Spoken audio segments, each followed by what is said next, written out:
Hello, everybody, and welcome to episode 51 of Sooner Girl Sports Pod. And we are closing out 2025 with a fantastic episode of Crimson Chronicles with my friend, Dr. Adam Savage. And as I listened back to our conversation, I know it was kind of long, but it really, when we were recording it, it went by so quick, us talking about all of our memories over the years from different football games and teams and players, favorite stadiums that he's traveled to, and things like that.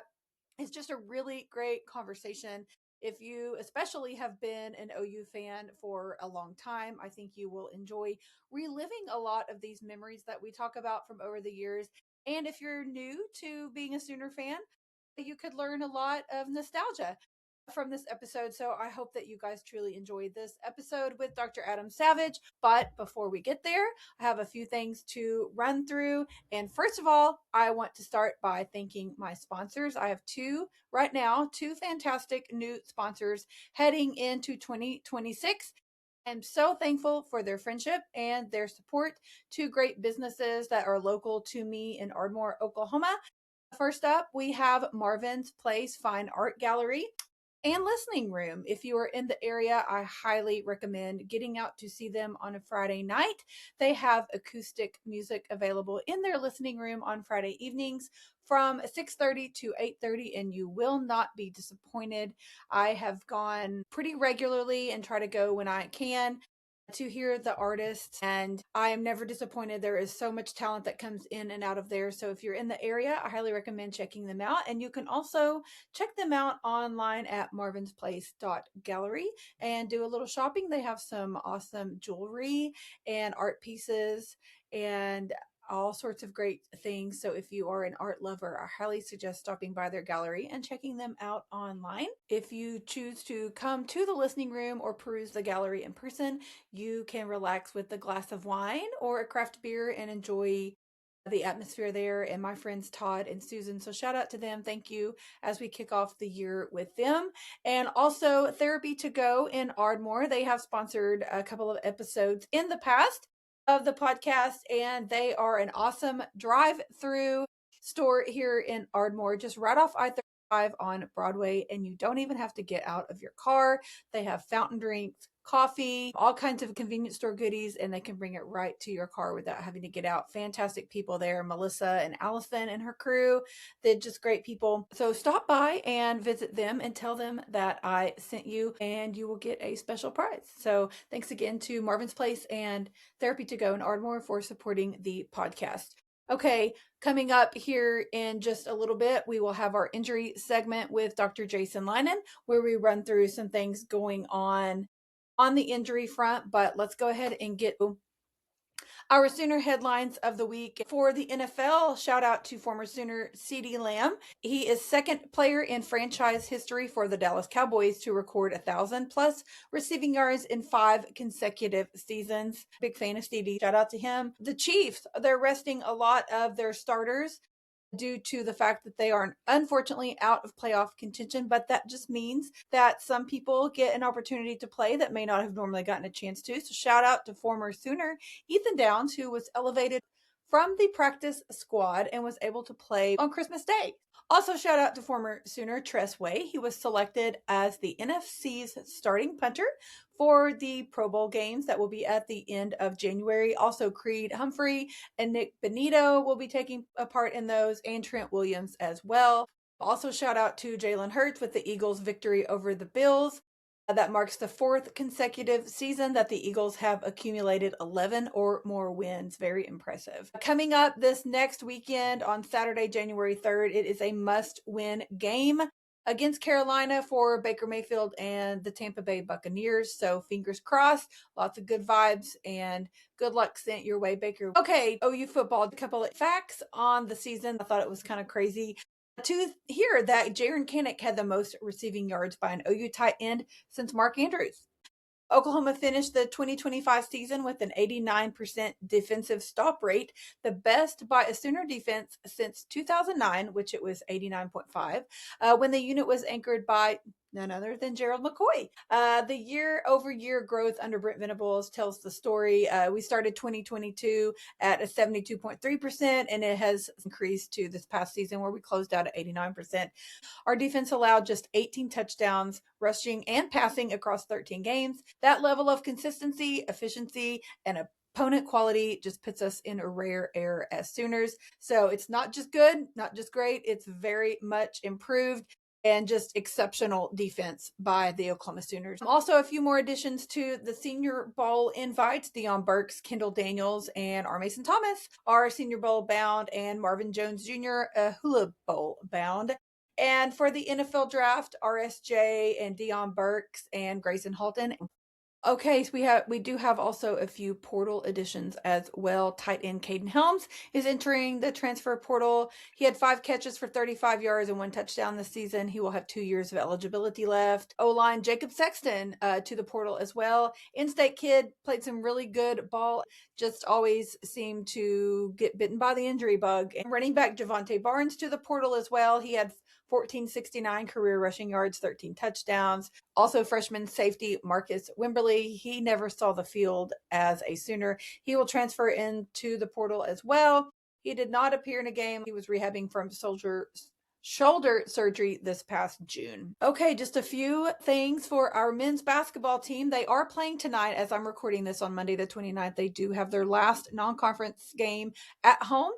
So I will have a recap and more information on that coming up on next week's episode as they close out the non-con. They're also opening the conference season this coming Saturday at the Lloyd Noble Center on January 3rd. Ole Miss at 2:30. A little recap on last week's game on the 22nd.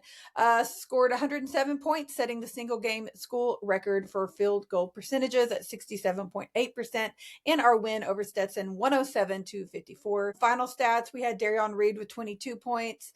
X had 18 points, Mo 15, Tay 12, and then also Nigel Pack, Koala Talk, Jadon Jones, Kai, Jeff, and Reed also assisted and scored in that game as well. That is the most points scored since the 2017-18 season, and a school record 67.8 from the field. Pretty awesome game there from our Sooners last week. Also, in case you missed it, some very important information as the Sooners have signed a 6'11" Russian coming to Norman, starting on the roster. He's been named the best young player in back-to-back seasons and member of the Russian national team. He is expected to play this evening. It looks to be a great addition to the Sooners, especially after some roster changes we had earlier in the season. His name is Kirill Elatanelsev. I probably butchered that name, and I truly apologize that I did. But in case you missed it, we are adding that Russian transfer to the roster, and he will be eligible immediately to play. So I'm excited to see him into the rotation and see how he does. Our women, number 8 in the latest AP poll, school record of 126 points and 33 assists in their win over NC Central last Monday on the 22nd. They played earlier in the day. The men played that evening. 126-43 win. Chavez finished with 20 points. First career double-double for Zayvan. 21 points, 10 rebounds for her. 40 points in the second quarter were the most ever in a single quarter from the Sooners in history. 100 points for the 6th time this season. They have only played 13 games, so that's a pretty incredible stat. Again, they won one over NC Central. Program record 126 points, record 40 points second quarter, 72-point win, second largest in LNC history. Program record with 8 in double figures, 12 blocks, a Baranchek era record, and 33 assists, which is also a Coach Baranchek era record. 50th win as a program. Pretty impressive. Next up for our girls, they play on New Year's Day, January 1st at Texas A&M.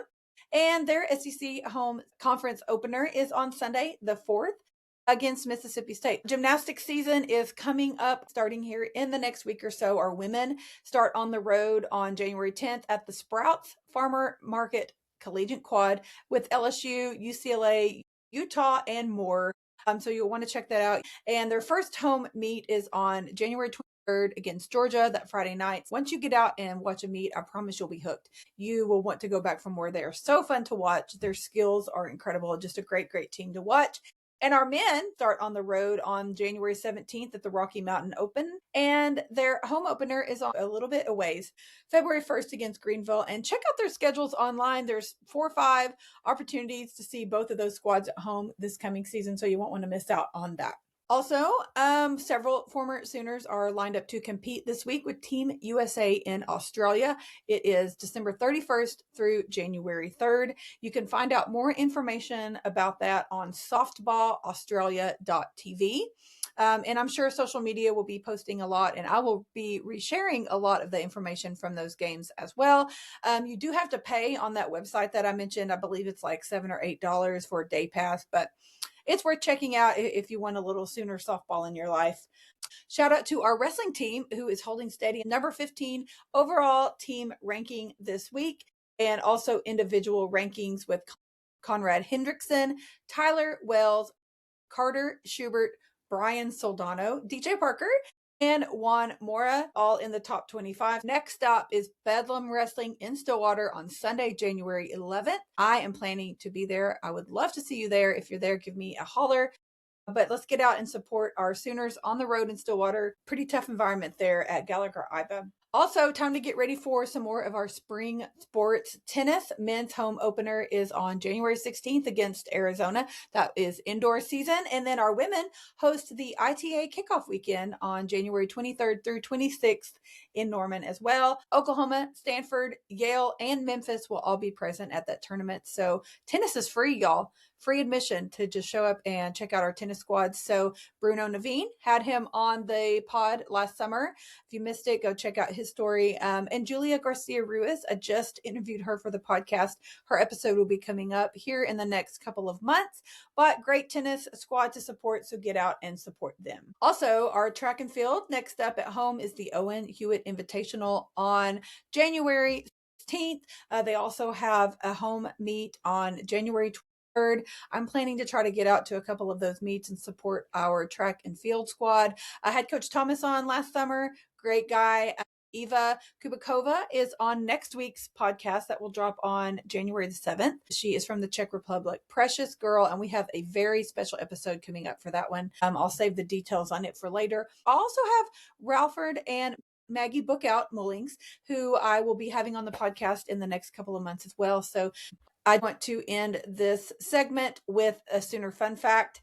Jalen Hurts, former OU quarterback who in his first career start on December 13th, 2020, became the first quarterback in a 70-year span of NFL history to throw for at least 150 yards and a touchdown while also rushing for more than 100 yards. That was with the Philadelphia Eagles back in 2020.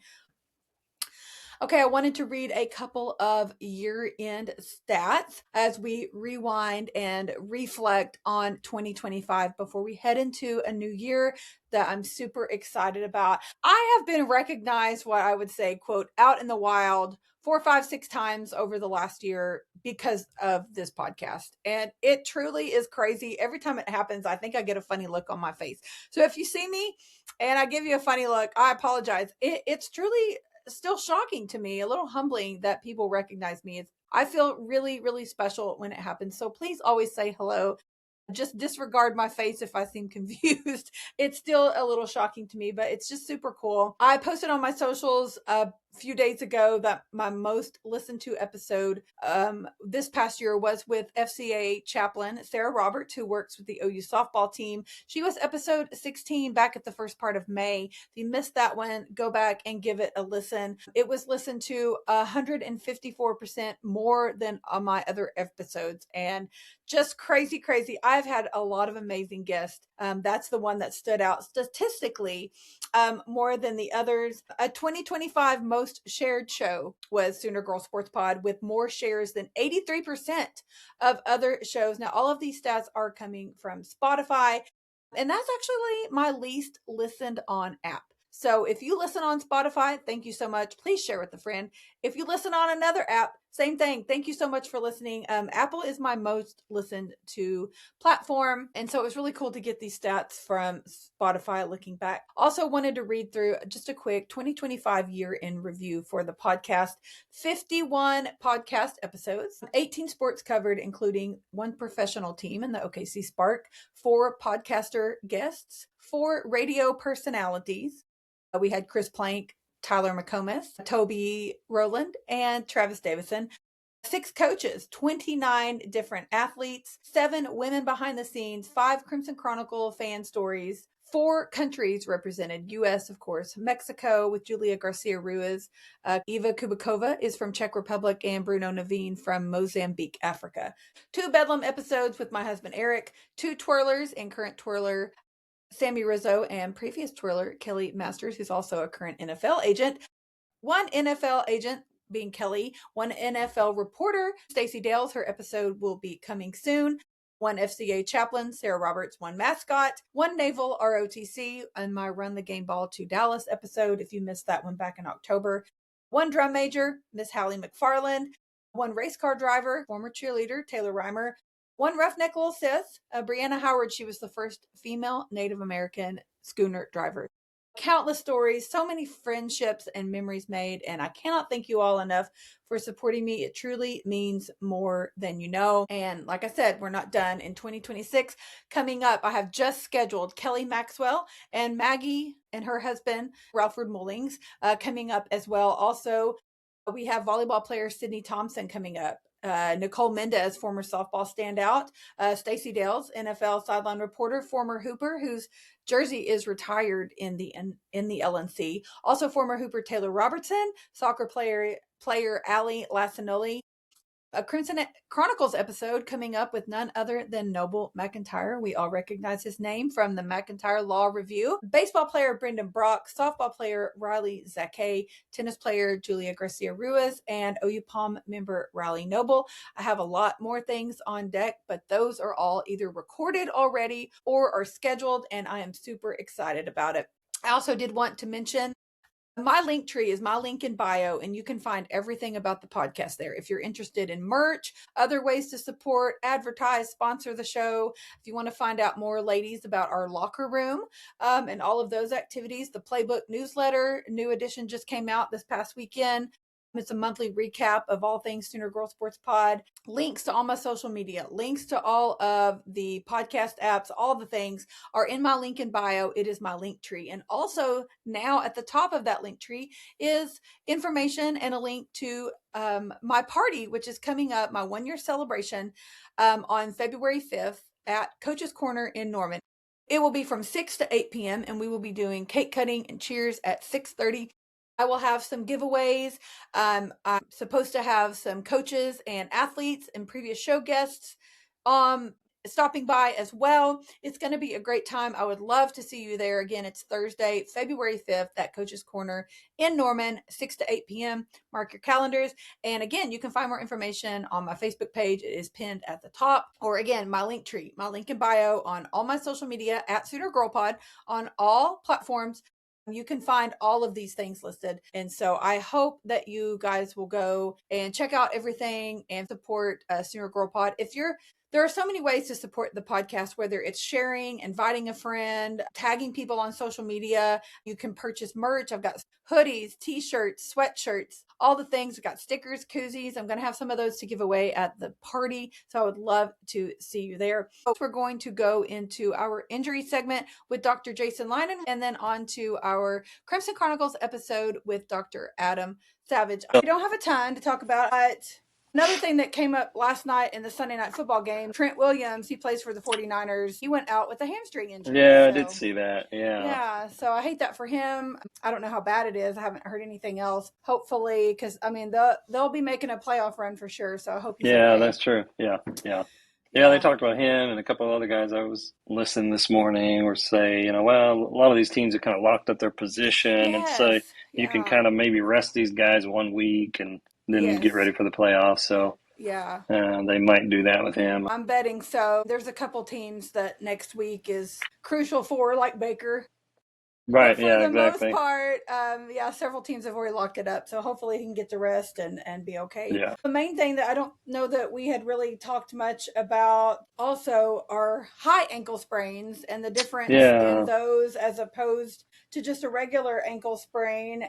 And Tyler Guyton, who plays for the Cowboys, which obviously they're out of the playoffs, so he's clearly done for the season and they put him on IR. But yeah, he got hurt last week, high ankle sprain, and I know we hear that a lot, and I know we've talked about ankles, but I don't really.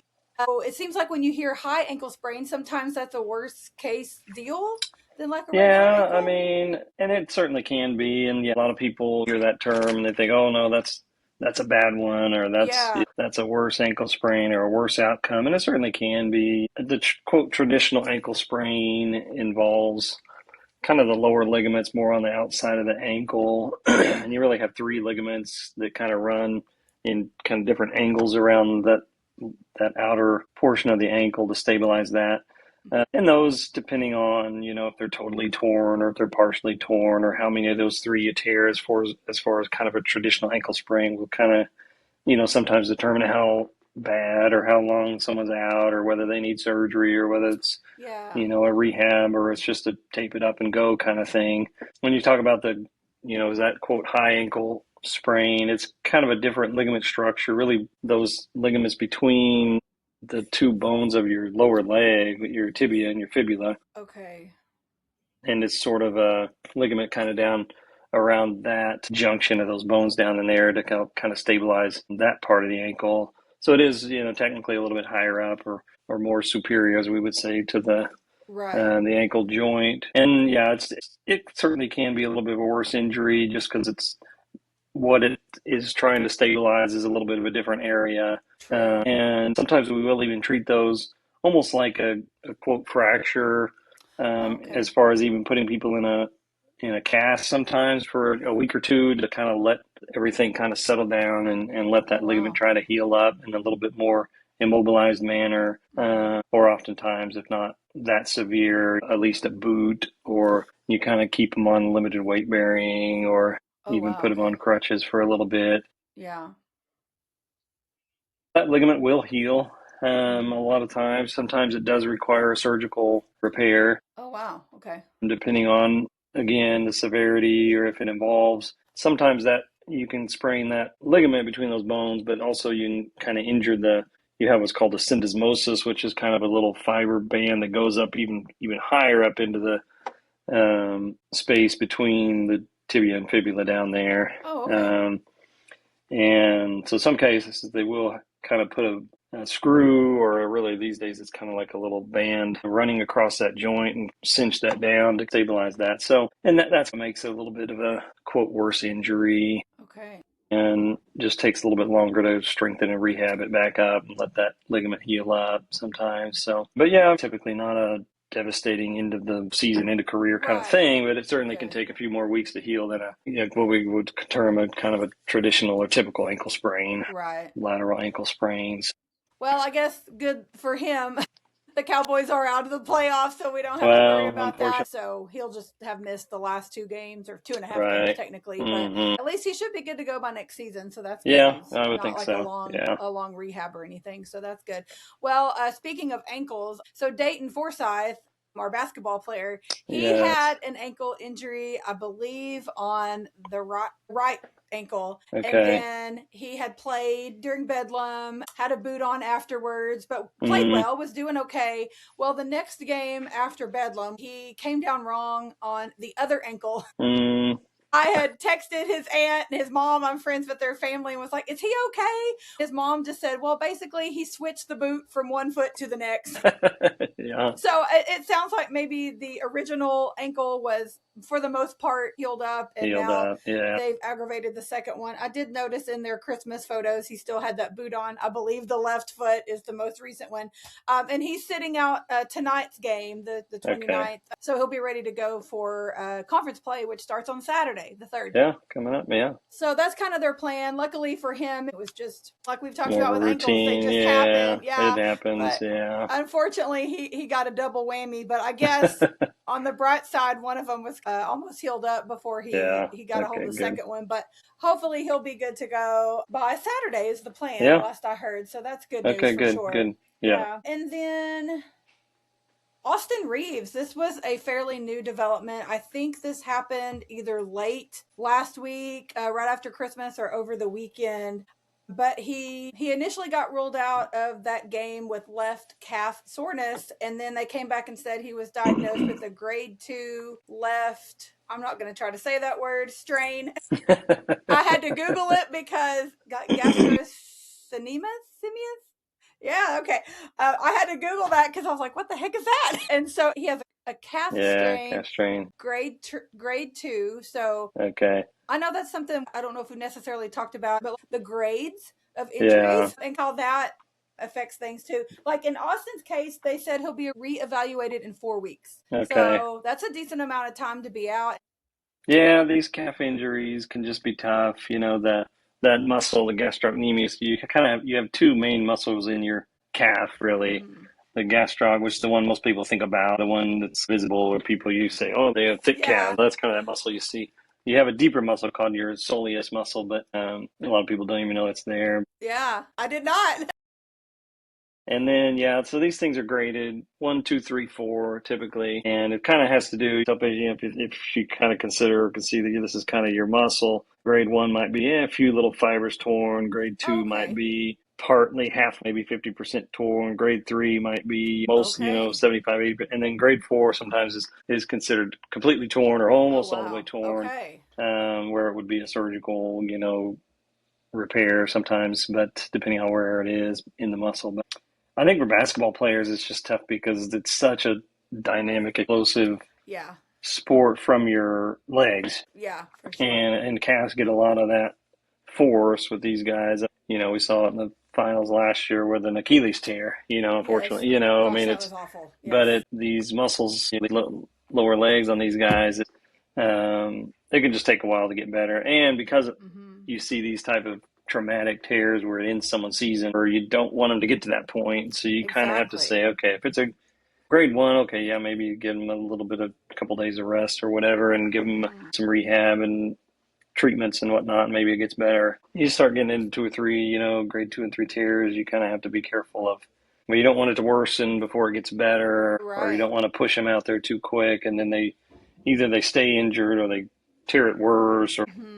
it becomes something where they're going to be at risk of rupturing that muscle and requiring surgery, and then they're done for the year. So Yeah. Okay. um, it's just kind of one of those.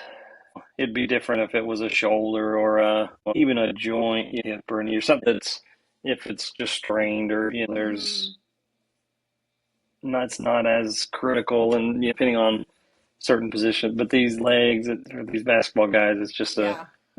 it's tough to say, well, just tough it out or That tape makes it sense. up or whatever. Yeah. So you kind of have to just let it rest and, retest their strength or get another scan or see where their healing is before you Right. let them go Okay. back.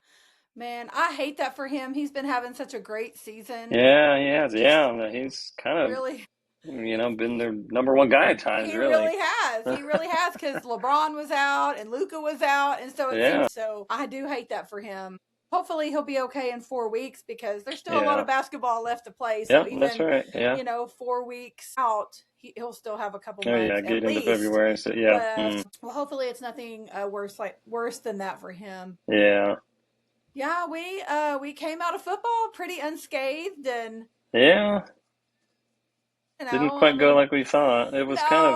It was like a tale of two halves Oh almost, man, wasn't where, it? I mean, we were saying especially that first quarter and a half, like that looked like a championship team. Absolutely. Yeah. All the things were working great. And then Ugh, I really don't know. It was kind of a shock because it I would was. say that the majority of the season, maybe shy of 1 or 2 games, we made better halftime adjustments than the other team. Oh, 1,000%. And Yeah. we came out and either we stopped something that had been, especially on defense, either Uh-huh. we shut the team down on doing Mm-hmm. whatever they were doing against us, or whatever.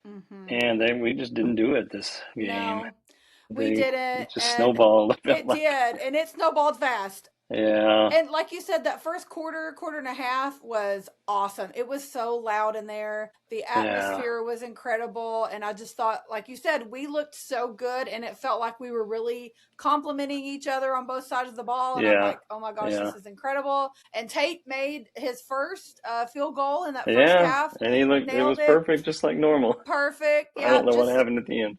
And I don't know either. And I hate that for him. And I honestly, I mean, I know Grayson Miller has had a couple of punts throughout the season that may not have been He was more up and down ideal, for sure. but Yeah. for the most part, he did a very good job and we were happy with him. But I don't know what happened with him That was on weird. that It looked dropped like punt. someone like it It was was almost so like the weird. little trick where the guy shines a mirror and it reflects the Yes, it was the guy so just strange.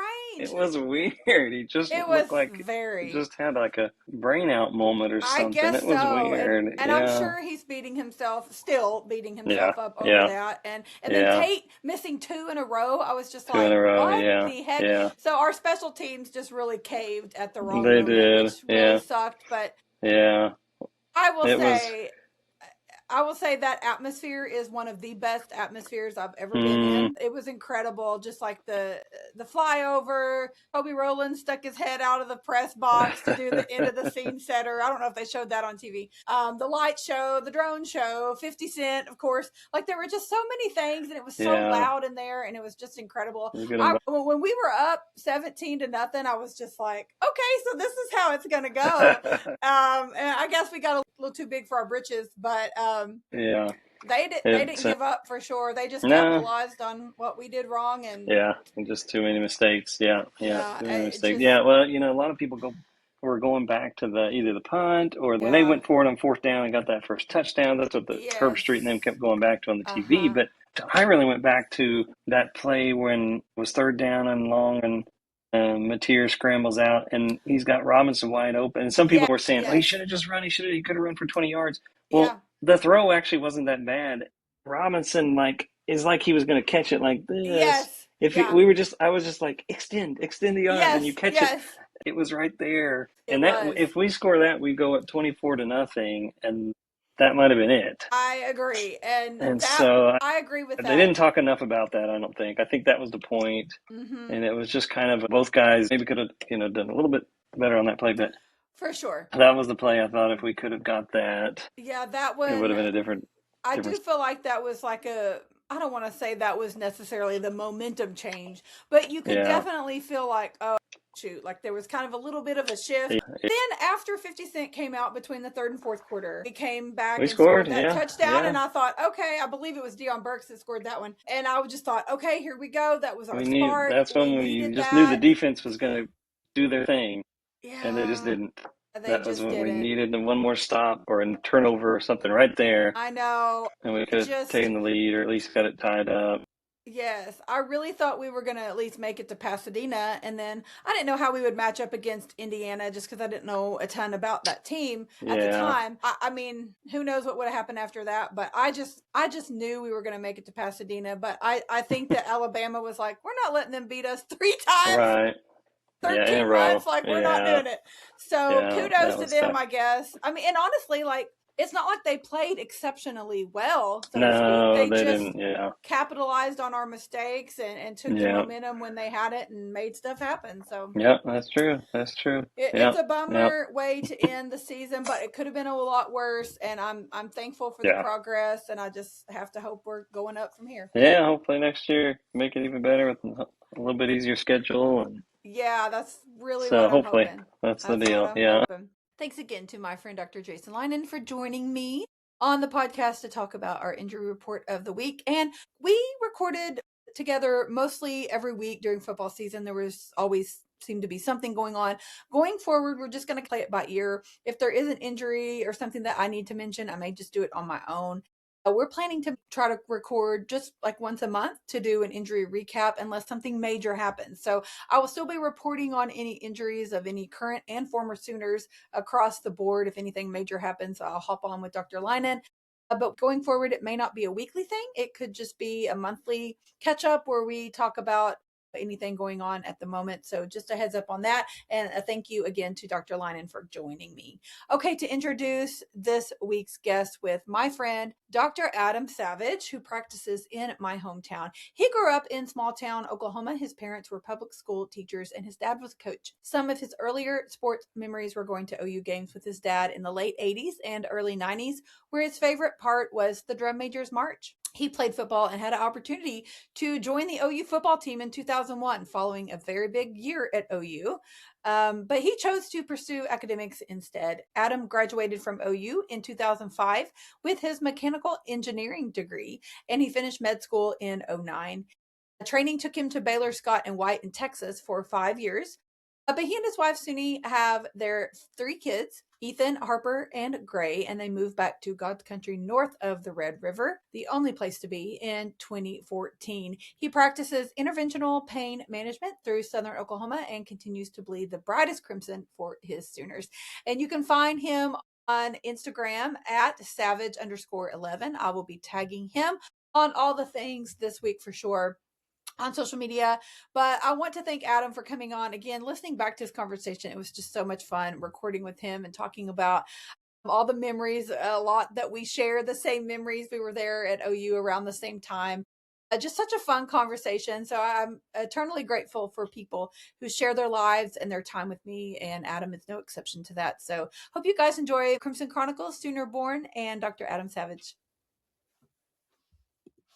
I was just reading through your bio again that you sent me, and so you had an opportunity to join the football team. That's Yeah, so cool. when I was a senior, my dad took a coaching job at Purcell my senior year, Oh, okay. and so I was the quarterback and played safety. And we were on a decent team then, but we got some looks. Me and another kid were getting looks from schools around Oklahoma and Big 12. And I had the Air Force Academy was actually a place that Cool. I was looking at going and playing football, as Yeah. they're the only ones running the wishbone, triple option stuff, which is what we ran at Yep. Purcell. And so when OU expressed interest, it was not for quarterback. They Uh-huh. had just won the national championship with a guy named Yes. Heupel, and they had guys on their team that were elite quarterbacks. And so at the time it was for safety. And so Mike Stoops was the one recruiting, and That's he so offered me a cool. preferred walk-on spot if I wanted to come and play. And he said, hey, we don't have a scholarship for you right now, but come and be on the team for a year, and scholarships will open up as Yeah. guys drop off and that kind of thing. And my college was going to be paid for with academics. Uh-huh. And so I wasn't really looking for necessarily a football scholarship. And then I kind of backed out of the Air Force Academy and didn't go Uh-huh. play ball there. And so here I sit. So if How I'd have had two crazy. lives to live, maybe I would have pursued that one. Right? That's so crazy. Well, that's a good fun fact about you, because Yeah. I did not know that. So that's Yeah. really cool. But well, let's back up a little bit, because you said you grew up in a small town, going to all the OU things your whole life, and so we're about the same age. And so the 80s and 90s, my parents had season tickets. So Yeah. the Gary Gibbs era, that was when I Mhm. started going to games with my dad. And then of course we saw the 90s and what all that held with Schellenberger and Blake. So I was at OU from 1998 to 2003. And Great so, years. Great years. yes, it really was. It started out Yeah. rough, of course, at first there, but what a change and a journey that was. I still remember my freshman year, Patrick Fletcher was our quarterback, I remember. and he was of course later on that national championship team. But I just remember feeling so bad for him, and I'm sure he technically may not have been up to the quarterback caliber, so to speak, as what we Yeah. needed at OU. But I just remember it was a rough time for him, and I just remember feeling so bad for him, thinking like, that's my peer, he's close to Hmm. my age, out there on the field getting booed, Hmm. taking these losses and carrying that weight. And I just couldn't imagine at that age thinking he's carrying all of that weight and we're just Yeah. kids. So Yeah. I mean, I am thankful that he got to be a part of that national championship team. And unfortunately he's since passed away. I don't think we ever yeah. really found out what happened with him. But Yeah. yeah, such a sad deal. But yeah, He I was still such a think about spark him. for that team, though. I remember I when he came know in he and was. just ignited. He had a little bit of moxie, to him. Yes. It wasn't the best passer, obviously not the biggest type of prototype quarterback, but his wheels. He Yes. used his feet, and his run game was He did. great. And he just provided a little bit of a spark to that offense, which gave He Sooner did. Nation a little bit of excitement there for a Yes, while. for sure. Yeah, and at that time we definitely needed anything we could get. it Yes, was it was yeah. rough. Yeah, you had the Damon Parker years Oh there for a yes. while where he was like the lone offense. You didn't have anything Yes. to go with him. You were just I handing the ball know. off to Damon, and a great running back. Had an NFL career with the Uh-huh. Packers for a bit, but yeah, we had some dark days. We certainly did. Well, and I tell people, especially these college kids these days, their lifetime has not truly seen the dark days, like you were saying, because I'm like, oh no, I remember the early, mid to late '90s. Like that was rough. So I don't Yeah, want to hear, I don't want to hear any belly aching from y'all. But exactly. so, how old were you when you went to your first game? Man, first game. I mean, I'd have been in grade school. I mean, my, Yeah. my dad back then, coaches were given passes. So every Okay. school, if you played high school football, if you were a high school coach, every school in Oklahoma got two passes. Oh, And nice. so my dad would oftentimes sign up to be the guy to get those two Uh passes. huh. I would have been probably first or second grade. I Yeah. mean, for Same the for the me. first games going, and then at that age, you kind of you bore a little bit of the football. You Yeah. don't quite understand that, but the band was awesome, and Yes. watching that drum major Yes. come out and lean backwards and Yes. try to get the tassel to touch the turf Yes. as that drum major would march down was just that was my favorite moment of the Yes. game. Yes, Uh, mine too. I saw that you mentioned that, and I was going to bring that up as well because I was about 7 or 8 years old when I first went with my dad as well. And again, yeah. yeah, it's a long day because my dad's one get there early, watch them warm up, and you don't leave early. You stay the Mhm. whole time. And so he would get us a hot dog and a drink and candy or something, and was like, "This is what we do. You can either enjoy it or just sit here and be quiet." So That's I right. quickly decided it was in my best interest to learn what was going on.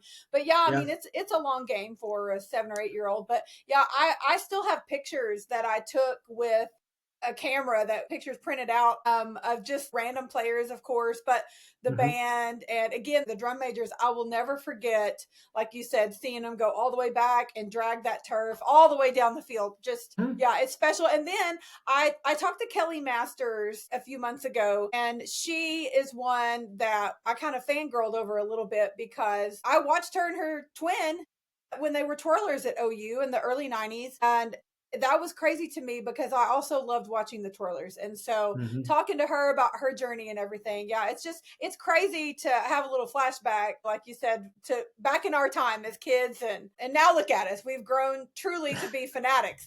That's Oklahoma. I I mean, know. Sooner sports, and Yes. like we say, sooner born, sooner bred, That's all and we've ever it's known. you're in it for life. For sure. For sure. Well, I still remember, and I'm sure you do too, that 2000 national championship year. Hmm.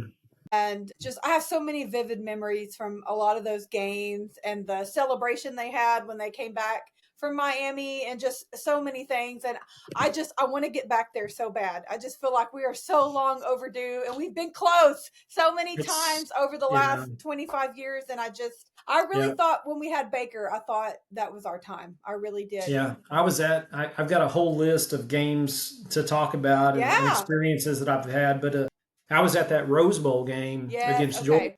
with Baker, and he. If you remember, he wasn't 100%. He kind of came into it with a Right. little bit under the weather. There was kind of some questions of whether or not he had the flu or I not. remember that. But Yes. that was his Heisman year, Yes. and the first half we just owned them.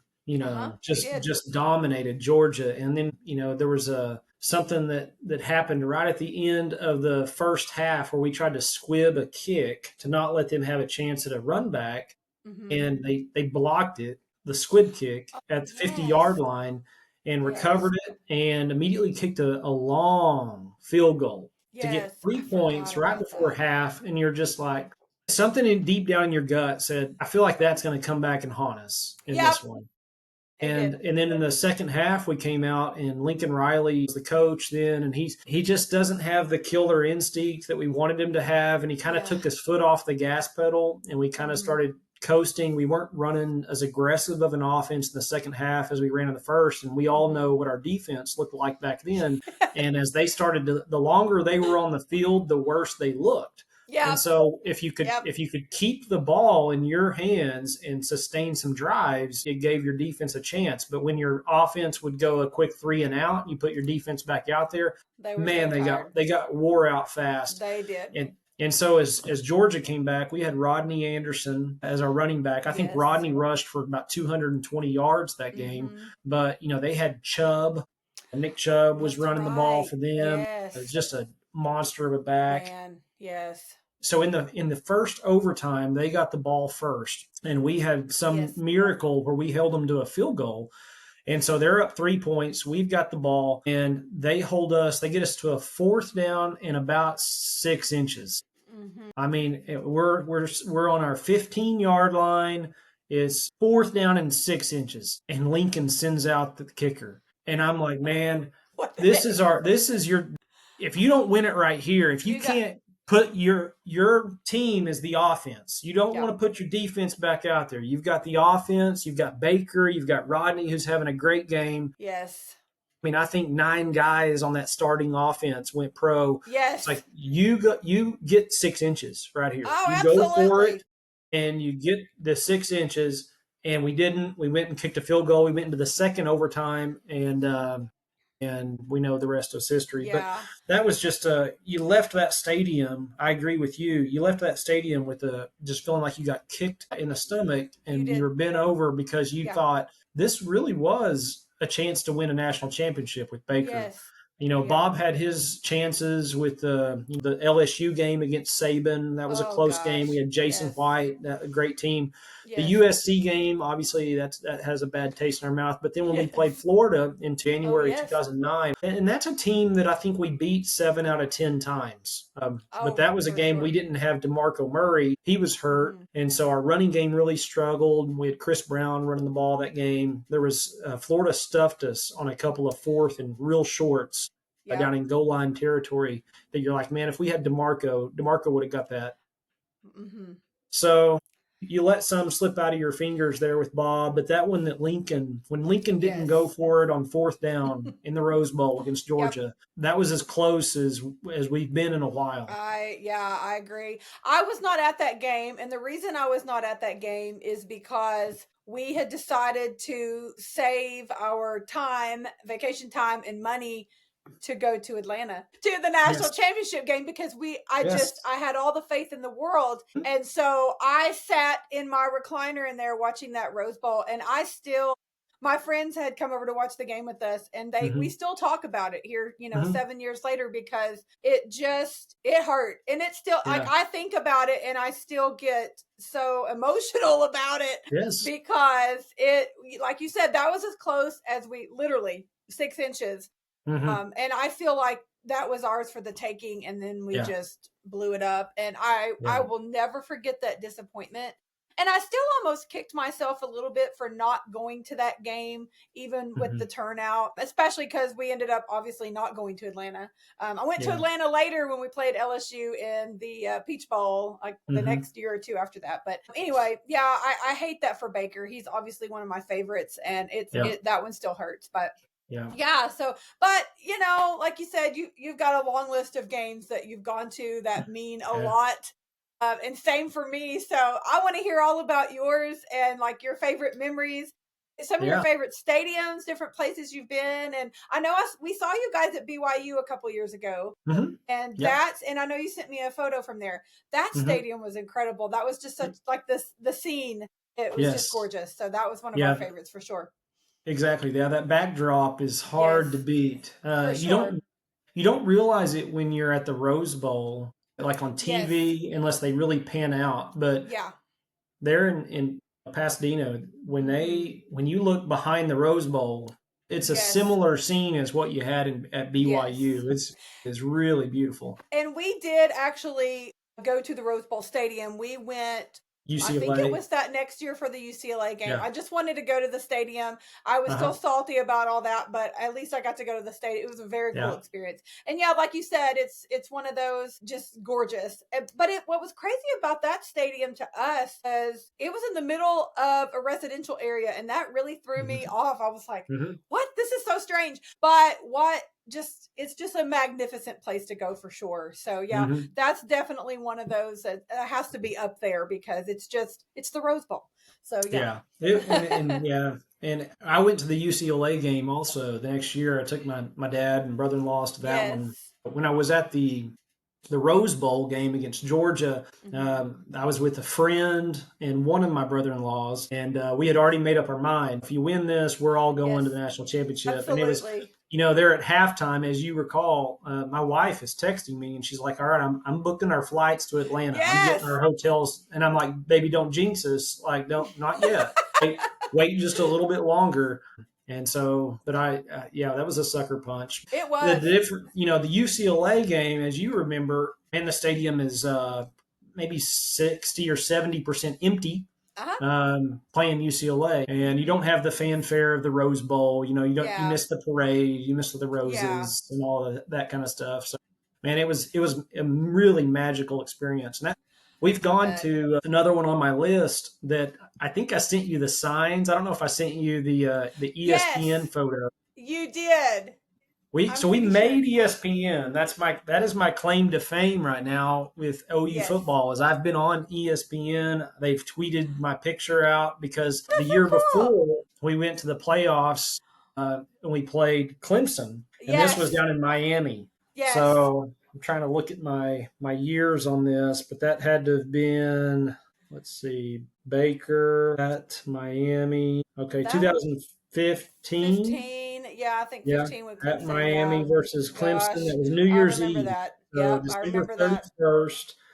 I tell you, if I don't like huge crowds really, and that's one of the bad things about even that. When we've got HGTV and you've got Yeah. 70-inch plat, and so you can sit on your couch and have access to all the I nice know. food and the bathroom around the corner. So It's so the big comfortable. yeah, so fighting big crowds isn't my thing, and so Miami on New Year's Eve it's almost puts me in a little bit of panic mode and I anxiety hear that. anyway. Yeah. But yeah, we were at that playoff game, and we have the things, the signs made that say Yes. pat a cake, Baker's the man, Yes. bake us a national championship as fast as you can. I And love it. so it's me, my wife, and my little sister and her husband all Yes. holding the signs. And for the first half, hey, we were up at halftime.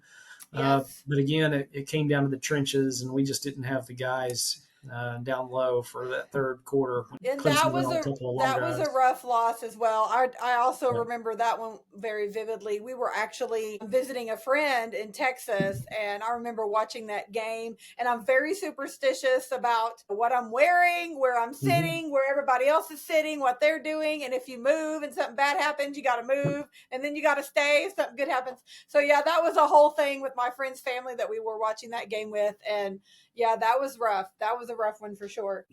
Yeah, We've that's I had mean that's the heartbreak of being a Sooner fan I is know. you've been and experienced the highs, I but if you've know. been a fan, you've also experienced some lows, Yeah. And and those sometimes you two, just leave feeling like you've been punched. I know you for sure. And those two that you just mentioned for sure are two Yeah, main ones. And again, that Rose Bowl to me just stands out above all yeah, the other ones. oh Just yeah, sucker yeah. punch. I'll never get over it. So, but I'll probably still be griping about that one 20 years from now. Uh, we all will. If I ever meet Lincoln Riley face to face, my one question is, why didn't you go for it on fourth down at the Rose Bowl? Fourth Right. and why didn't I you go just for it? felt like of all times, that was Hmm. your opportunity. 6 inches. I mean, it was so close. It was. I'll never get over it. I'll never forget it. I just remember sitting there and I was just in a state of shock. And there's been Yeah. a lot of times when I'm like, oh, I need to listen to the post game. I got to come down and deal with this and listen to other people process it, all the things. But yeah, that one was, yeah, Yeah. I'll never get over it. What are some of the other games on your list that you Yeah. wanted to talk about? Because I can't wait to Oh see man. which all So ones I so remember. you were I do want to hit this one because you were at OU during Uh-huh. 2000 and I was not. So my years at OU was 2001 to 2005. Okay. And then I was in med school from 2005 to 2009. Mm-hmm. So we had great years. We were Yes. very good. You know, never won the big one when they did when you were there. But I remember as we've already talked about my football stuff just a little bit. I'm on an official trip to Air Force my senior year. This is Oh, in yes. November, and Okay. I'm a huge Sooner fan. They know that about me. The Air Force people do. Mm-hmm. Fisher DeBerry was the head coach of Air Force at the time, just a famous Hall of Fame coach. Chuck Peterson was the offensive coordinator, and again, they ran the same triple option wishbone that Yes. we did. So I'm up there as a quarterback and I'm doing an official visit. It's Air Force versus Colorado State, and it's the same weekend as your OU at A&M game Oh, in 2000. yep. I was at that game. At the at A, I was at A&M. yeah, Yes. yeah. So That's the one time I've been there. yeah, so here is where, as you and I have just talked about, getting sucker punched and you feel bad. The Sooners have done that to other teams a Oh, for number of sure. times, and For that was sure. one where we gave a sucker punch to the Aggies We did. when I'm at Colorado Springs Uh-huh. at the Air Force, and we are. I keep going to the TV to see how my Sooners are doing. We've been losing to A&M the whole day, and I'm Yep. like, man, it was a magical season, but I It, guess this is where it comes to an end. yeah. And then Torrance Marshall intercepts the ball and runs it back for a touchdown And to he's take a the big lead. dude. Oh my goodness! And I mean, I am Yes. celebrating at Air Force because my Sooners have just pulled off really, Yes. truly Sooner magic down Truly, there. truly a miracle. Yes. And I so, will I will anytime you never can beat forget the that. Aggies and upset A&M, I mean, Absolutely. that's fantastic. Eric has only seen them one time when they were in Norman right before they left the Big 12. Like I don't know Hmm. what was that, like 2008 or 9. Yeah. And so I have always told him if OU ever plays in College Station, we've Mm. got to go. And so of Yes. course now with the conference realignment and all of that, obviously Hmm. we play down there in the next Yeah. handful of years. So that's on our list of things to do because I haven't been since that game. But that Hmm. is truly an atmosphere. I It's tell crazy. everybody, you've got to go. And it's changed. It's so much bigger now, even than it Uh-huh. was 25 years ago when I was there. Yeah. So it'll I've be, been twice. That was actually my first. So I've got this habit now of I like going to the away games. yes, I I've been know. to I've been to Norman so many times and I've experienced Mm-hmm. our crowd so many times that I like going and seeing the different venues. And Yes. so my very first away game experience was me and my wife. We went Okay. to College Station. This was in Okay. 2004 and we had a great year. Jason White was the quarterback. Adrian Yes. Peterson was Yes. a Yes. Yes. freshman that year and just a freshman phenom. He And we was. go down to A&M and we were down. We got down, I think, 21-7 early in the second quarter, and we pulled it within 7 at halftime.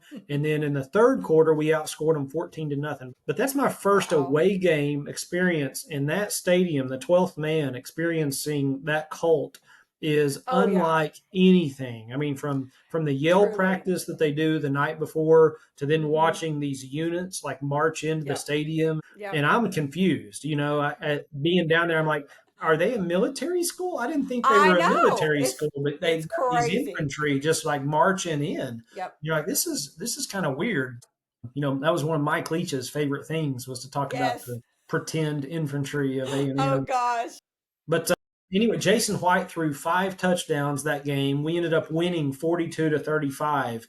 Adrian Peterson, the freshman, ran for over 100 yards. And it was just to silence that many people Yeah, after they've been screaming at the top of their lungs. It was a night game, absolutely. Yes. was just the most amazing experience to be at. And Yes. so with that being my first away game, I was almost hooked from that. I was like, Yes. is this what away games are like? This is Right. incredible. Let's go to as many away games as possible. Absolutely. Yeah. Yeah, I was just telling a friend of mine just earlier today, actually on Twitter, I was talking to him. He went to Tennessee and Hmm. then he's like, I gotta go to Bama. I'm addicted to going to these away games. And I said, Yeah. there's something about that camaraderie of traveling and seeing other fans, obviously your fellow OU fans Hmm. being there. And then again, just experiencing those different stadiums and fan bases and all of their traditions and all of that kind of stuff. Yeah, there's Yeah. truly nothing like it. I mean, we went to Nebraska a few years ago and those people were so nice, and that one was a lot of fun too. That was something, again, a place that I always wanted to go to, so that was a neat experience. I still kick myself. One of my biggest regrets in life, which I guess I can be grateful that this is one of my biggest regrets. It could be a lot worse, but not going to Notre Dame, I really kicked Mm. myself for that. I had an opportunity in college to go and it didn't work out. We were actually trying to make it work with some friends. It just didn't work out. And then of course we would have been what, 2011. I can't remember if we played there first and then Norman or whatever, but 2011 or Yeah. 2013. I really Yeah. I really want to get to Notre Dame. Yeah. Anyway, yeah, if you have the means and the opportunities to go to these away games, by all Yeah. means do it Yeah. Yeah. because it's truly incredible. Yeah, I'm trying to remember. Okay, so last year we went to Ole Miss Hmm. and that was really cool. That's again Yeah. another one I highly recommend. So yeah, the Grove there. We were at the Ole Miss game. We went to Ole Miss and Auburn last Oh, year. nice. Oh, that's a Um, great one. and, and both of those were good. I mean, we had, I think Auburn was first, Uh-huh. It and we was. won that one. And Mm-hmm. seeing War Eagle come Yes. in and Yes. land at midfield, and then the way that, if you remember how we won the Auburn game, that was the Yes, I Kip, do. yeah, Kip six. Yep. Michael Hawkins had a big long pass at the end of the game to put us down in the scoring range. We got it, and then Kip Lewis intercepted and ran it back to win the game. Yeah. I mean, we had no business winning that game. We No, did we not did play not. well, We got but lucky. so yeah, so to come out of Auburn, that's our first SEC win. It was. Uh-huh. So that was a cool experience. But Ole Miss was even neater just because of the Grove. Yes, And if you were incredible. yeah, the people there, they had said, we talked to a lot of Ole Miss people while we were there, some Mm-hmm. people that set up their booths, and they said, I think it had set a record for the number of booth rentals for Ole Oh, Miss. Yeah, dang.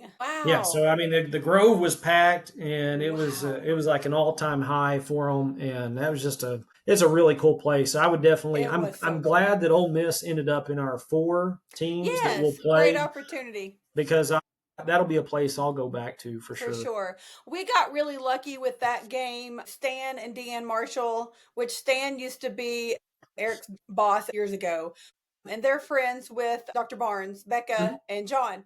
And so they know all the ropes because one of their daughters went to Ole Miss, and so Mhm. they had it all down. They had a spot and tailgate the whole 9 yards. So we got very lucky to be invited to their space, and we got to experience. They were actually across the street from the Grove, which was actually kind of nice because we could just kind of stand back over there and still enjoy the atmosphere and everything, but we could really get like a full view of the craziness. And dadgum, they're packed in there. I'll just tell you, Yes. like it's crazy. But I do agree that if somebody has an opportunity to go, that's a great place to go. Everybody was so Yeah. friendly, and people were talking to us about wanting to come to Norman Yeah. this season, and asking what to do. And I'm like, boy, we got to kick up the tailgating about Mhm. 1,500 notches to even come close to that. But yeah, what an experience that was. That's one of my favorite places I've gone for Yeah. sure. And I think it doesn't take much of being in the SEC to realize, okay, Yeah. we got to take our home experience a little more Yes, seriously, for because sure. we're 20 years of being in the Big 12. It was poor preparation It for really the way that truly these was. SEC fan bases celebrate Oh, Saturdays. 1,000%. Yeah. So I'm happy that our school has done that. That we've Yeah.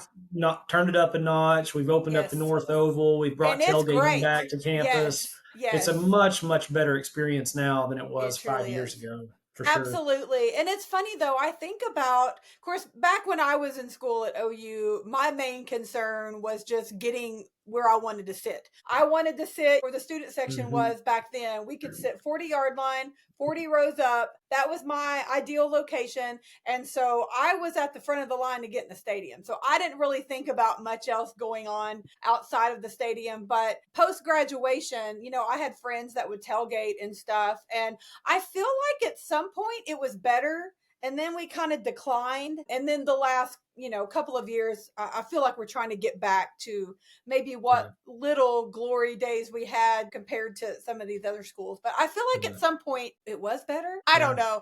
But yeah, we still have a long way to go to keep up with a lot of the other places we've been. But like you said, it was a great thing to open up the North Oval. It's really cool down there.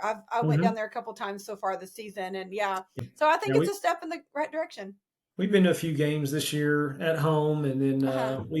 our away game that we went to. So, for those listening, and our tradition has turned into that I take my dad and my two brother-in-laws, and we try to look even a year or Yes. 2 years in advance to try to Same. pick where's the coolest away experience, and we're gonna plan on going. So this Yes. year's away games, Tennessee would have been great. We didn't go Yes. because we were there in 2015. Yeah, so Okay. when Baker brought us back and we Yes. won in overtime in Great game. 2015, that was a Yeah, great experience. This one would have been equally as for good. sure. But you've been Um, there, so but you've I've you've been seen there. it We'd all. already we'd already checked that one off. Yeah. Nobody in my family had ever been to Philadelphia, and so even though it wasn't a good game, we were playing Yeah. Temple up there The cool because we city. had never been to Philly. We like, we need to go. We need to see the birthplace of our Yes. nation, Yes. government. You can see where the president stayed. There's where the Yes. Supreme Court was. There's where Congress was. I mean, it's all three branches of government all on So one cool. city block. Yeah. And so doing a history tour in Philly was super cool. Yes. The Reading Terminal, one of the old Amazing. Yes. oh, that food market. I still tell people today, I'm like, if you go to Philly, you've got to go find Reading Terminal. A I was like, thousand percent. just food. I mean, it's got to be 40 yards of Oh, food vendors, and then at there's like least. then there's 15 rows of it. Yeah, they're So packed in you got there. 40 Yeah. yards of food vendors, and then there's times Incredible. 15. You could live there for a You year could and not and never taste see it all. everything in that place. Yeah. So Yeah. that had us super excited. We went to that terminal a couple times while we were there, Yes. and then of course had to go see the Rocky statue at the Yes. art museum and run the steps and to the Yes. music and all that kind of stuff. So Yeah. it was a super fun experience. We were watching after our game. We were literally in a bar watching who was playing in overtime. I think Georgia was playing that Oh, night and they were in overtime. But we're yeah. in I'm a trying to bar, we're remember. watching that game. Immediately outside the window is all of the historical parts of Philly. Oh, how cool. And I send this picture to my son, and I'm like, you'll never believe what I'm looking at right now. I've got football, I've got a beer in my hand, and I'm looking at where our nation's government started. And he's like, that's about the most American photo Yes. I've ever seen in all my life. Absolutely. I love So it. when you can experience that on an away game, it's just all the more reason to look ahead and see Absolutely. where we're going to go next year and the year after that, Absolutely. and make a lot of fun of it. Yeah, and we Man, do the same thing. yeah. We like to Yeah, plan. we ran into you guys at BYU. That was a great one. We've talked about the playoffs. I was at Ohio State in 17 when Baker planted the Oh, flag. what So an that amazing was, day. that, I mean, that's got to be that one in the Tennessee experience. And then, you talk about the Rose Bowl and stuff. Those Those are are up there. all way up there Those as are good really, ones. really fun games. Absolutely. A fun one that I don't know, I may have sent you the photo where it's me and a buddy, Corey Rogers, a Norman friend of mine we went to church with when I was in college at OU, and is still a great friend. We got to watch at Barry Switzer's house because Barry Oh, Barry does the coach's cabana during the games. yes, yes, And yes. he's recording, and so we got invited to come and listen to Coach's That's cool. Cabana, and we were there for the OU Kansas game years ago. This was 2014 when Okay. Samaje set the all-time rushing record. And you were indoors and it was a monsoon outside. It I remember was. It that was day. raining. It was a terrible weather. We couldn't throw the Yes, ball to save our life, so we just I kept remember. handing it off to Yep, this freshman named freshman. He's a yep. freshman, And he Samaje ran. Perine, Yep. and he runs for 427 yards that day against Kansas. Wow. Oh I my mean, just goodness. and to watch that at Switzer's house, it was That's unbelievable. cool. That was a really Okay. really cool experience. That is cool. And I have to tell you, I'm a little jealous to know you were indoors that day because back then our seats were in the upper deck on the west side. And so that rain is coming down and we could hardly see the field, honestly. At Yeah, some points, it was really coming down and we had ponchos on and boots, the whole thing. But the rain's coming down so hard, it's like dripping off of us down into our boots. It was insane. yes, So I'm really jealous you were inside. Actually, we had gone down underneath the stadium and we're watching on the TV when P. Ryan broke that record because it was just insane. We couldn't hardly see the field. Anyway, we were drowned rats. It was crazy. So that's really cool that you, of course, got to experience the yeah. cabana. That's a really cool memory for sure. Have you ever heard the story when Samaje first got to campus? And he's in the weight room, and Mm-hmm. Eric Stryker, you remember Stryker was Yes, our I famous do. edge I rusher. do. So Eric Stryker is walking through the workout area, and P Ryan's in there working out by himself, and he's a freshman on campus, and Stryker's walking by with a guy, and they looking at the weight room, and Stryker looks at this buddy and goes, "Whose father is that?" And the guy said, "Huh?" He goes, "Whose father is that?" And he goes, "That's nobody's father. That's our new freshman running back." And he said, Oh "Freshman my running back?" gosh. Freshman. He said, "That's a grown ass man." And if you remember, P. Ryan showed up, I mean, as an 18-year-old, just thick and had a beard. Yes. I Yep. mean, the dude graduated high school with the beard Yes. and came in Still has thick. it. Oh, he still has it. Yeah. He looks the Yeah. same. He hasn't He aged a does. day. He has And not. He looks the so exact same. I still chuckle when I think of Eric Stryker, a That's really senior funny. edge, looking at that freshman going, "Whose father is Whose dad that?" is that? That's funny. I haven't heard that before. That's really Yeah. funny. Oh gosh, yeah, P Ryan, he's one of my favorites for sure. He is. AD, we were at the traveling as much as we like to go to these games. Mm-hmm. You see a lot of fun wins, and we've seen a lot of good ones. Yeah, We've seen some losses, which kind of stink yeah, too. We were at Houston, and that was in 2016. We opened up the yes. season I at remember Houston. that on the road. Yep. And I got to meet Adrian. We were stayed at the same hotel as the team. Unbeknownst to us, Oh, we didn't know we were yeah. doing that, but the team was staying there. So Adrian Peterson, not on the team then, he came in to Mm-hmm. visit, and he's downstairs. He's talking to Kel Gundy, and they're kind of outside the bar, and they're kind of. I wasn't going to go interrupt them. They're having a long conversation and Right. stuff. But as soon as they break and they're starting to walk, I'm like, I gotta go just shake this guy's hand. Absolutely. Have you ever heard the stories? I mean, maybe when Adrian Peterson was playing at OU, I remember Mm-hmm. announcers talking about this, Mm-hmm. where the announcers were saying, "Hey, I met this young man, and have you shaken Adrian Peterson's hand?" And so I had to do it. I was like, I got Yeah. to. So you put your hand out there, and Adrian Peterson grabs your hand, and it's almost like he thinks it might be an apple that he wants to get juice He out went, of. oh my He squeezes your hand so hard to the point that you want to jerk back and try to inspect your hand to see if you have any oh, breaks. that's really funny. It's crazy. And I remember I've heard announcers talk about this over the years, and Okay, I interesting. one of Yeah. my claim to fames then is I got to shake That's Adrian Peterson's awesome. hand, and I he love really it. does squeeze it as hard as you could possibly He's imagine. got the grip. That's Yeah, awesome. Yeah, yeah, he's also one of my favorites. And I know he's had some bad luck of late yeah. personally and everything, but dadgum, he's one heck of a ball player for sure. He Uh, for sure will always be another one of my favorites. Yeah, that freshman year that he was there, I told you I was at the A&M game and saw him run, and I Uh-huh. still remember because I was in school there at the time. We put in this freshman running back, and I didn't follow recruiting back then when I was in Uh-huh. school as much as I follow it now, and so I knew that he was supposed to be this highly touted running back. But Yes. when we put him in early on in the season, when Bob first subbed him in, and he takes the ball and just he runs different. He runs Yeah, he violent, did. he Yeah. runs upright, he's fast. He just took command. Yeah. My gosh. So as a freshman, he ran for over 1,900 yards his freshman year. He came Whew. in set. He was the first freshman running back to ever be a Heisman Heisman finalist. candidate, yeah. He would have won it, except we split the votes between him and Jason White. Jason White Oh, that's was right. third That was the place same that year. That's year right. Yes. as the returnee. Jason Yeah, had won it the that's year right. before, and he had a great year. And so Jason White was third place. Adrian Peterson was second place. They split the votes, and I Matt forgot about Leinart that. took first. That's right. I forgot And about. I mean, we're like, gosh, man, Peterson should have won a Heisman that Yeah, freshman year. It was he should have. unbelievable. And then we couldn't keep him healthy after that. He had Yeah. the high ankle sprain his sophomore year, and he had the collarbone fracture his junior Oh year. yeah, I forgot about that So we one. we never had him again for a full year. Yeah. That was the only year. He was something else, and yeah, I mean, I, of course, watched him in the NFL. He kind of bounced Mm-hmm. around a little bit over the years, but yeah, he.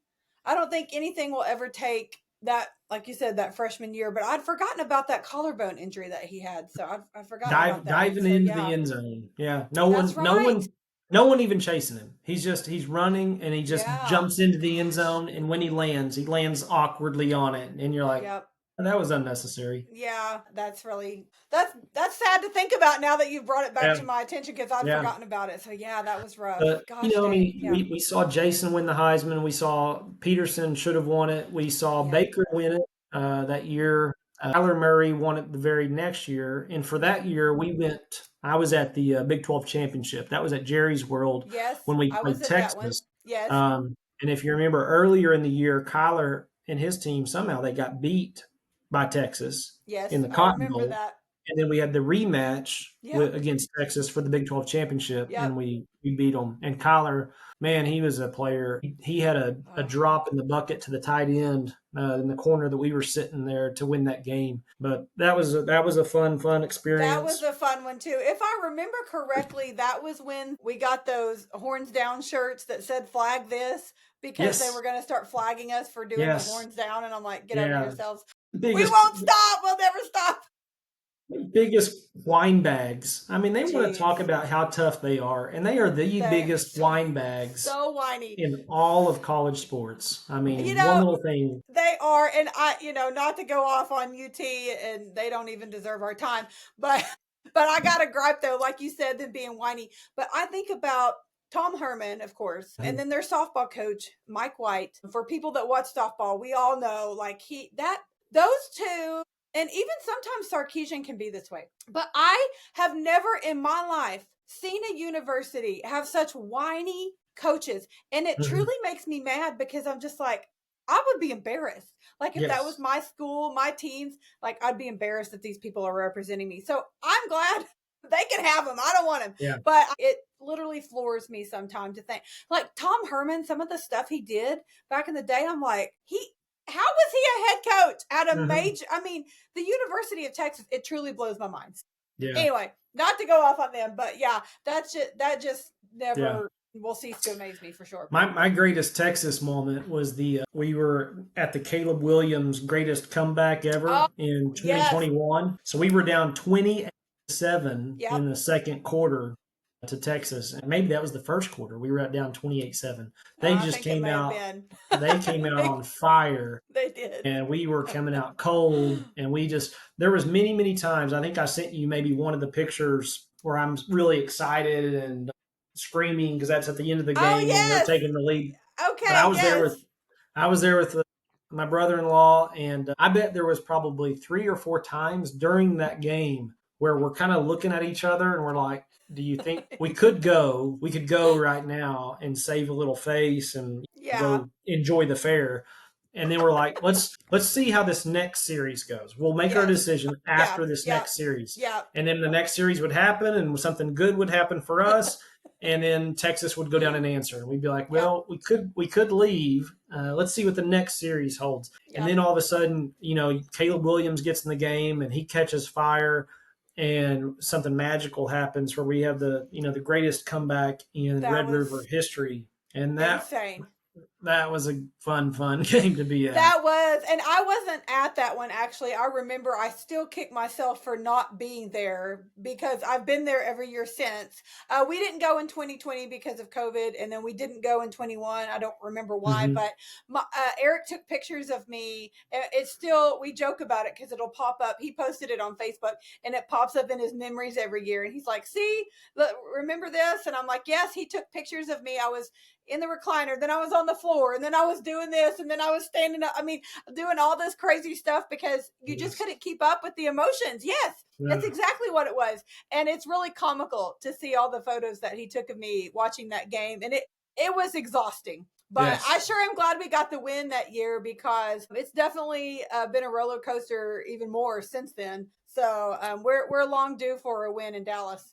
Where are you and Eric going next? What do you have circled as far as places So that over the next year or two that you're going to go? And now that the SEC schedule has been released, yes, so we kind of can plan some away games. What yes. do you? What, So I will say I'm a little disappointed. I really wanted to go to South Carolina this year, mainly yeah. because we've never been to South Carolina, the state, and I love Shane Beamer. I thought that would have been a great experience. But long story short, my husband's a pogue. We all know, and that just happened to be OSU homecoming weekend, Yes. and that man sacrifices a whole lot for me and just does whatever I tell him to do, and I could not do that to him, and so we nixed that idea, but we are going to Phoenix to see Well, hopefully to see Kyler. I don't know that he'll be playing, but the Cardinals and the 49ers are playing. And Mm-hmm. so we have that for this year. Then so next year we're planning to go to Michigan. I feel like that's one that I will have major FOMO if I don't go, and Yeah. I'll regret it. So Yeah. that's one that's been circled for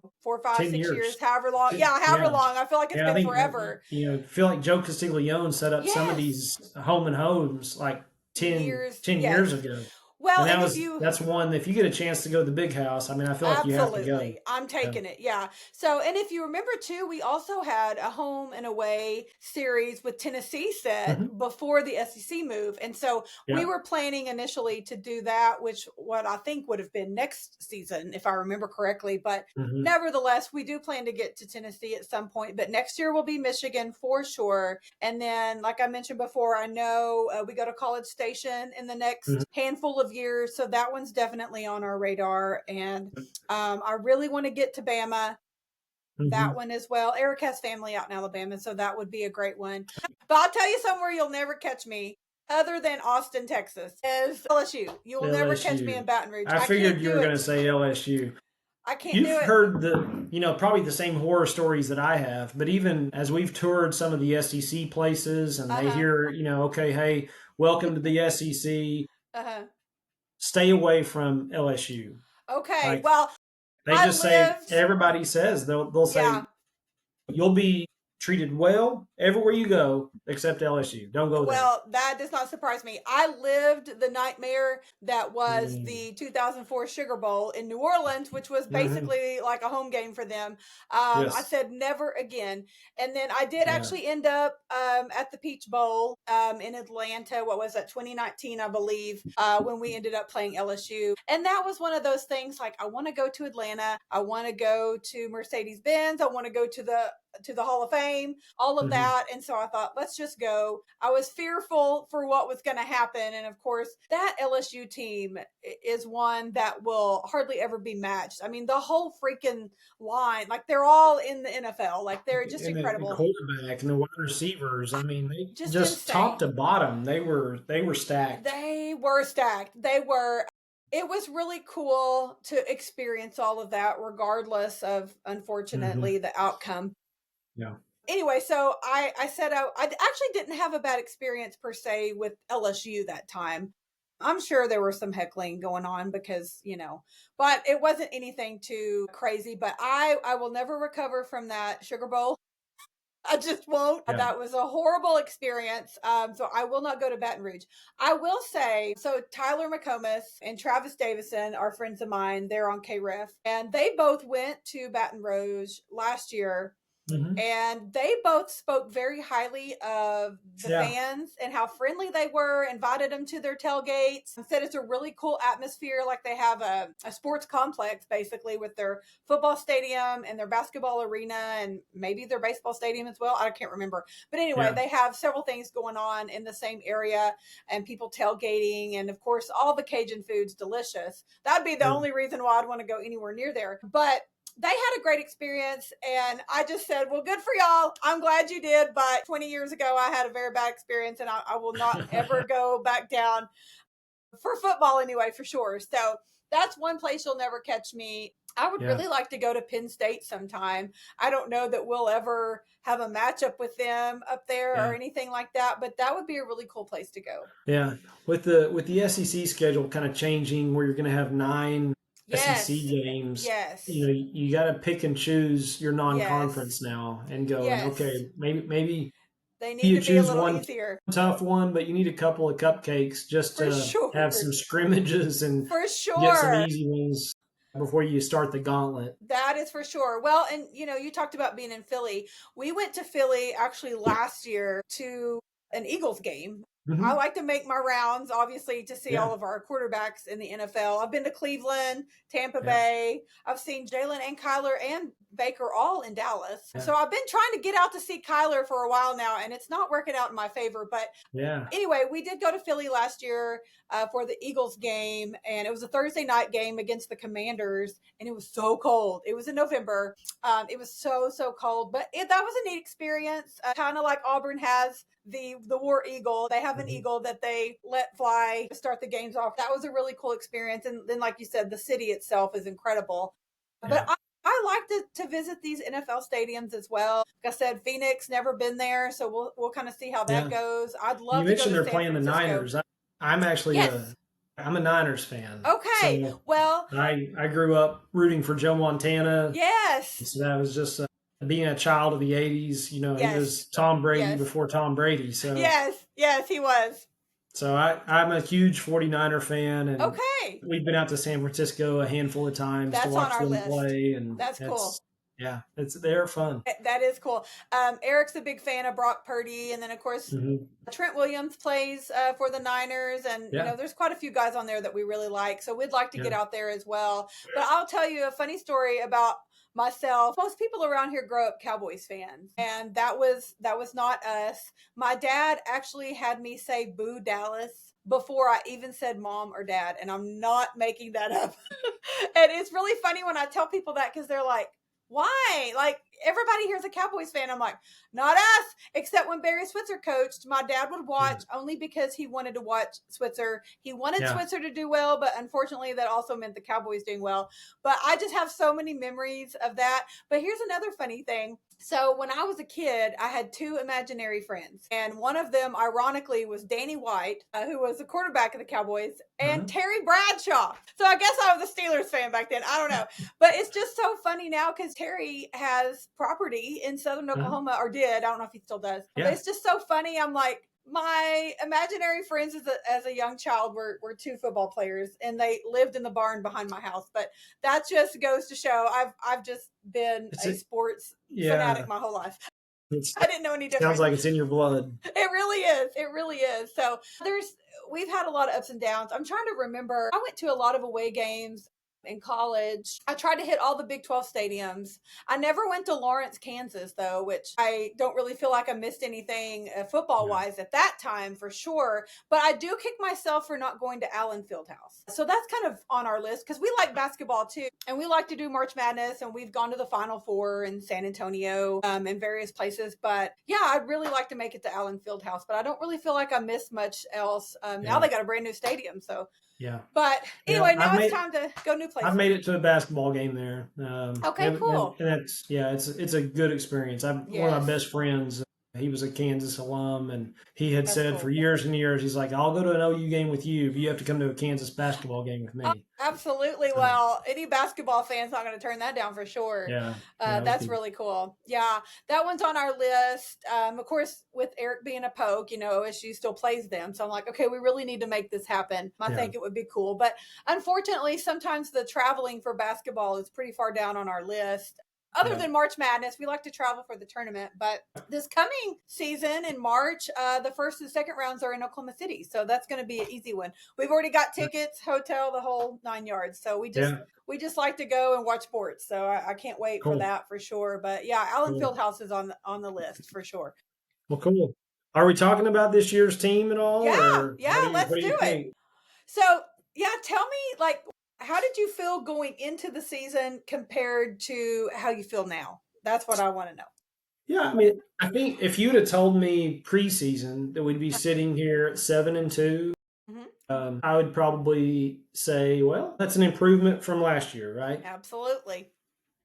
But then to live it, you hate losing to Texas. I mean, there's no way to. And it's not just losing to them; it's kind of the way that you lose. Like when your offense just plays that poorly, yes, and you're just kind of second guessing a lot of what you're seeing on the field and going, this just doesn't look right. It doesn't, it doesn't look like we're in sync. It looks like our quarterback had thumb surgery and hasn't played for 3 weeks. No, it did. So I mean, it was just that's a tough one to lose. So you hate, but right now we're in November and we control our destiny. And it's been a couple years since you could say that. For sure. Going the test ahead is obviously going to Alabama and trying to pull off a big upset. And then you get to host Missouri and host LSU. Yes. I think that LSU game looks very winnable just because of the situation that they're having. Missouri's a great team. They've lost their quarterback for the year, so I think they're starting a freshman. Yeah. They run the ball really well. They've got a great running back and a good front seven on D. With it being at home, you got to think there's some magic that can happen. I agree. There. Well, and I hate that they've lost their quarterback. I hate when anybody gets hurt, but yeah, I think that hopefully that works in our favor. But like you said, they do have a good run game, so we'll see what happens. But yeah, LSU, they're kind of in shambles right now, so hopefully that works out for us too.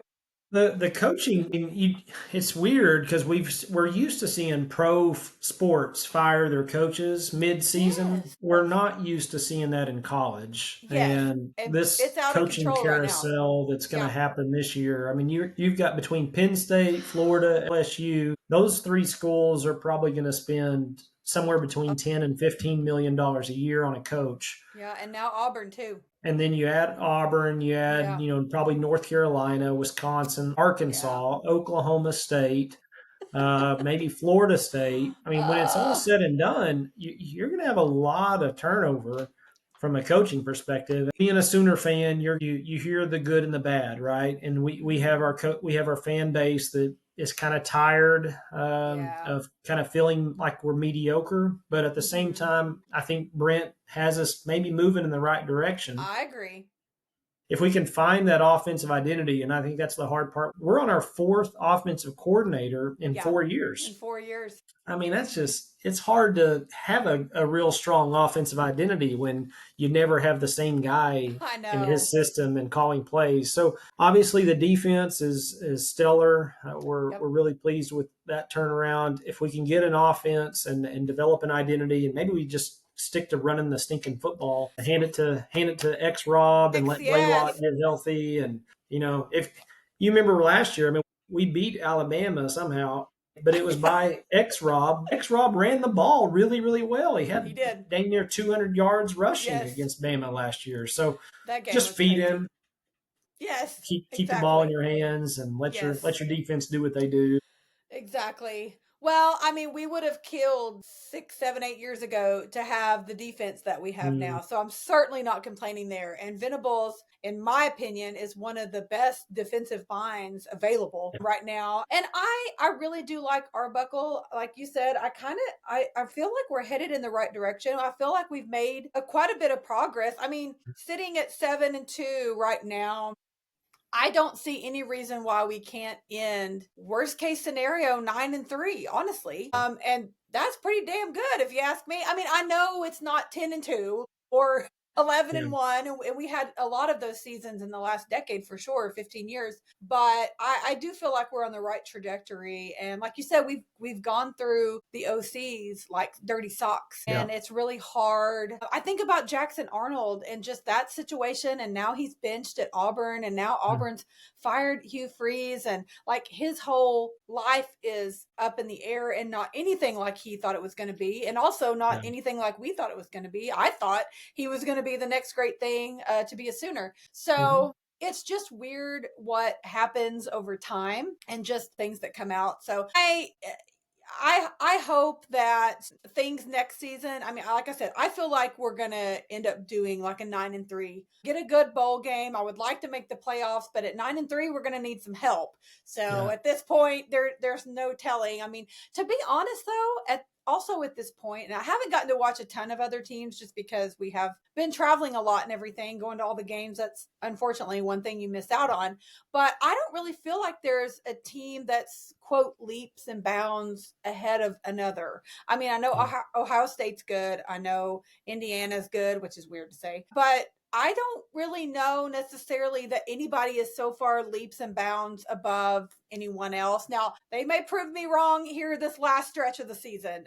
I might eat these words in another few weeks, but I don't know. I mean, and conference championship games too are another Yeah. great opportunity for people to prove themselves. And Yeah. unfortunately, I think we're out of that at this Yeah. point. There would But have to be some chaos for us to get yeah, into that. But which you never know. But I'm not so sure if you're third in the SEC, you that's might have come out ahead. Because absolutely, if you don't have to play that extra football game and get your guys yes, beat up, and absolutely, you get a because week it's off brutal.